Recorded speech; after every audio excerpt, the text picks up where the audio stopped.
e foi caseiro do Jardim São Bernardo? Quem orou no funeral da sua mãe e Deus ressuscitou ela no meio do funeral?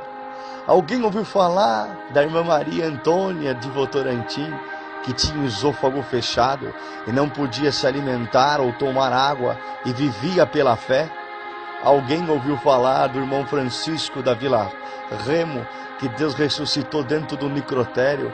A enfermeira desmaiou, um paralítico levantou da cadeira de rodas e saiu correndo, chamaram o médico e ele veio e falou: seu Francisco, o que está acontecendo? O senhor está morto. E o irmão respondeu: morto está você no seu pecado. Quem lembra do Getúlio de Araraquara? Tinha mais de 5 atestados de óbito. Em uma das vezes que tiraram a liberdade dele, o demônio pegou alguém dentro da igreja e ninguém conseguia expulsar.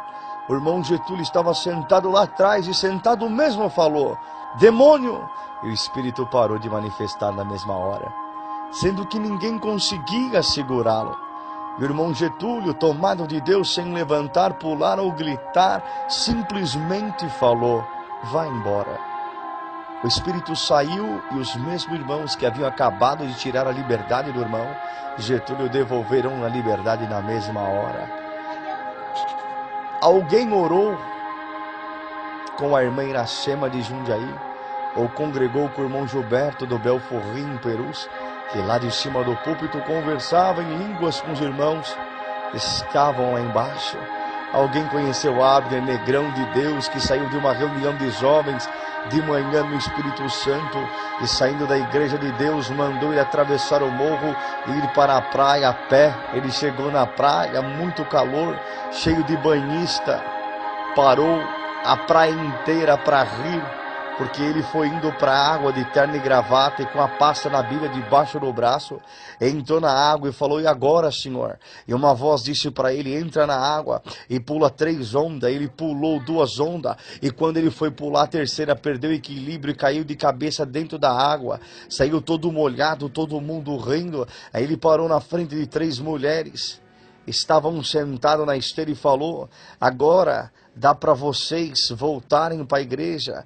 E uma delas respondeu: agora dá sim para voltarmos para a igreja, porque eu sou organista, ela é auxiliar e a outra é examinadora, estamos as 3 paradas. E eu falei para elas e combinamos que só voltaria para a igreja se Deus mandasse um crente de terno e gravata entrar dentro da praia, mergulhar e depois viesse falar conosco. Aí saiu o irmão andando e as 3 atrás enrolado em sua toalha. Fala a verdade, é o poder de Deus. Que saudade, não existe mais o lugar. Outro dia passei lá, tudo tinha mudado. O restaurante do irmão Cláudio da freguesia do Ó ficava na Galeria 7 de Abril, no centro de São Paulo. Era o nosso quartel-general. O Cabo Borges almoçava lá, o Hamilton da Pedreira, que hoje é cooperador de jovens do Gleba, o do Darcy do Salzeda, que já era cooperador, os irmãos de Osasco, tantos amigos, o Tecão, quando vinha de Assis, o Devilso, diácono do Grande Aviana, o Luiz do Santa Terezinha em Pirituba, já passou por lá, era o nosso quartel-general. Esquecíamos que era um restaurante, as mesas vizinhas tinham que se conformar em ouvir as maravilhas. Quantos amigos fizemos, como era contagiante, quantas viagens foram combinadas ali, quantos cultos. O Silas, que morreu no acidente de avião, passava por lá, o Serginho, o Abner, tanto quanto amamos, mas nem sabemos ou lembramos o nome, mas eram cúmplices da mesma alegria e na mesma comunhão, sem contar também que a comida era boa, era de qualidade. E o Valtinho de Paraguaçu, da Comum do Djalma, cooperador de jovens, era um moço que antes de Deus chamar, ele era travesti, se vestia como mulher, tomava hormônio feminino. Os pais dele eram crentes e um dia o Walter estava na avenida fazendo ponto, como se dizem. Ouviu uma voz dizendo: sai daqui. Olhou para o lado e não viu ninguém. Ficou parado e a voz gritou: sai daqui. Ele saiu correndo, quase caindo, porque estava com um sapato feminino de salto alto. Quando ele passou na frente de uma congregação, a voz falou: entra aí. Ele falou: eu não vou entrar. E a voz gritou: entra aí. Ele subiu as escadas e ficou parado diante do átrio. Veio uma porteira e falou: senta ali, filha, o lugar das mulheres ali. Ele gritou: eu não sou mulher. E ficou de pé até o final do culto. Quando chegou em casa, reuniu as roupas femininas, os cosméticos e as pinturas, e jogou tudo nos pés da sua mãe. E falou: a partir de hoje não preciso disso, porque você é um servo de Deus. A mãe virou e falou: como você diz que vai ser um servo de Deus com um cabelo desse tamanho?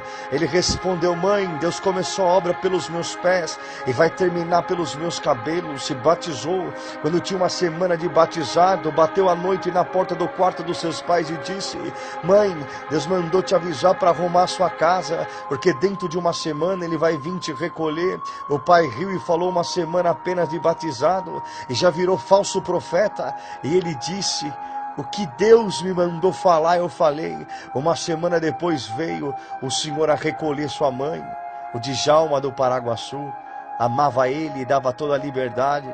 Um dia Deus deu a palavra para o Valtinho. No meio da palavra ele falou: para você saber que é Deus que está aqui, Ele vai expulsar um espírito de dentro desta igreja.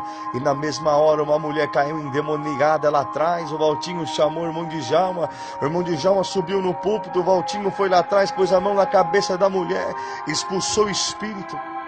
Depois voltou o Djalma descendo do púlpito e ele subiu e continuou exortando a mesma palavra, da mesma virtude. Que saudade, meu Deus! Saudade da casa da irmã Antônia, um Marcos nas nossas vidas. A casa da irmã Antônia da Vila Rica, região da freguesia do Ó. Alguém sabe como aquela casa se tornou uma casa de oração? O casal, irmã Antônia e irmão Benedito, estavam firmes, porém os filhos batizados haviam parado, e os que não eram batizados não queriam saber de nada. E o casal orando, chorando, buscando sozinhos, e um dia estava buscando a Deus junto com o irmão Francisco, o irmão Chicão do Limão.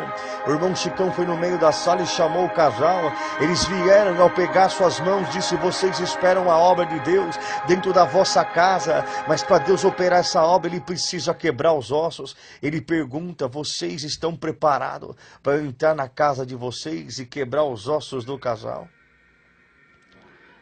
O casal pulou e falou: amém, Senhor, quebra mesmo, faz a sua obra, aleluia.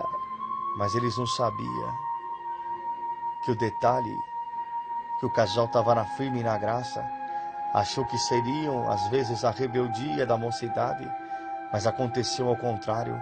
O irmão Benedito vinha calmamente dirigindo o seu fusquinha na via rápida e teve um derrame no volante, perdeu o controle do carro, bateu o fusca em uma pedra, entrou em coma na hora com fratura e traumatismo craniano.